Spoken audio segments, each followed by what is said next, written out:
ठाण्यात मेट्रोचे काम अंतिम टप्प्यात असून येत्या सोमवारी 22 सप्टेंबर रोजी 10 स्थानकांदरम्यान चाचणी सुरू होणार आहे। लोकप्रिय गायक जुबिन गर्ग यांचं स्कुबा डायव्हिंग करताना निधन झालं असून त्यांच्या अचानक मृत्यूने संपूर्ण संगीत विश्वात हळहळ पसरली आहे। शिक्षण मंत्रालयाने 1ली ते 10वीच्या विद्यार्थ्यांसाठी 5 खास शैक्षणिक वाहिन्या सुरू करण्याचा ऐतिहासिक निर्णय घेतलाय। डोंबिवलीमध्ये नमाज अदा करणाऱ्या तरुणांना जमावाने पोलिसांसमोरच मारहाण केल्याची धक्कादायक घटना घडली आहे। मराठा आरक्षणाच्या मुद्द्यावर मनोज जरांगे यांनी पुन्हा एकदा उपमुख्यमंत्री देवेंद्र फडणवीसांवर तीव्र टीका करत निशाणा साधलाय। विश्व ॲथलेटिक्स स्पर्धेत एका भारतीय खेळाडूने नीरज चोप्रापेक्षाही सरस कामगिरी करत देशाचं नाव जागतिक पातळीवर उज्ज्वल केलंय।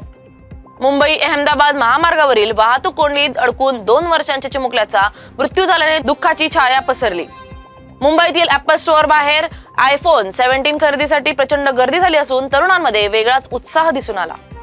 मराठा आरक्षणावर राहुल गांधींनी केलेल्या टीकेवर देवेंद्र फडणवीसांनी पलटवार करत राजकीय वातावरण तापवलंय। जळगावमध्ये दुचाकीस्वाराचा भीषण अपघात होऊन मृत्यू झाल्याने स्थानिकांमध्ये शोक आणि संतापाचं वातावरण निर्माण झालं।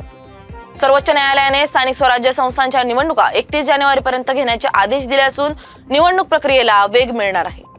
लाडक्या बहिणी योजनेत गैरप्रकार टाळण्यासाठी सरकारने ई-केवायसी अनिवार्य केलं असून लाभार्थ्यांना आता ते करणं आवश्यक राहणार आहे।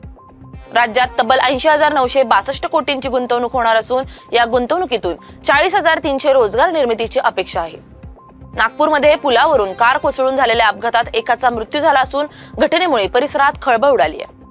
नागपूर, हिंगोली आणि संभाजीनगर येथे बंजारा समाजाने आरक्षणाच्या मागणीसाठी मोठ्या संख्येने मोर्चे काढले। अभिनेत्री शिल्पा शेट्टी आणि अभिनेता स्वप्नील जोशी यांनी आयफोन 17च्या भगव्या रंगाला पसंती दर्शवली आहे। पिंपरी चिंचवडमध्ये कोयता गँगने 2 घरफड्या करून दागिने लंपास केले असून नागरिकांमध्ये भीतीचं वातावरण आहे। मराठा आरक्षण आणि स्थानिक स्वराज्य संस्थांच्या निवडणुकांवरून सत्ताधारी व विरोधकांमध्ये आरोप प्रत्यारोपाची मालिका सुरू झाली।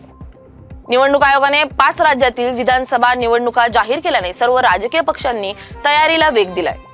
ठाण्यातील इमारतीच्या 7व्या मजल्यावरून पडून स्टोअर मॅनेजरचा मृत्यू झाला असून घटनेमुळे परिसरात खळबळ उडाली आहे। मनसे अध्यक्ष राज ठाकरे यांनी अंबरनाथमध्ये कार्यकर्त्यांना निवडणुकांसंबंधी महत्त्वाचे आदेश देत पक्ष कार्याला दिशा दिली आहे। गेल्या 7 महिन्यात राज्यात तब्बल 14 लाख नवीन मतदारांची भर पडल्याने आगामी निवडणुकीवर मोठा परिणाम होण्याची शक्यता आहे। निवडणूक आयोगाने देशातील 474 राजकीय पक्षांची नोंदणी रद्द केली असून यामध्ये महाराष्ट्रातील तब्बल 44 पक्षांचा समावेश आहे। गोपीचंद पडळकर यांच्या मराठा आरक्षणावरील वक्तव्यामुळे नव्या राजकीय वादळाला सुरुवात झाली। सणासुदीच्या पार्श्वभूमीवर मुंबई नांदेड दरम्यान प्रवाशांच्या सोयीसाठी विशेष गाड्या चालवण्याचा निर्णय रेल्वे प्रशासनाने घेतला।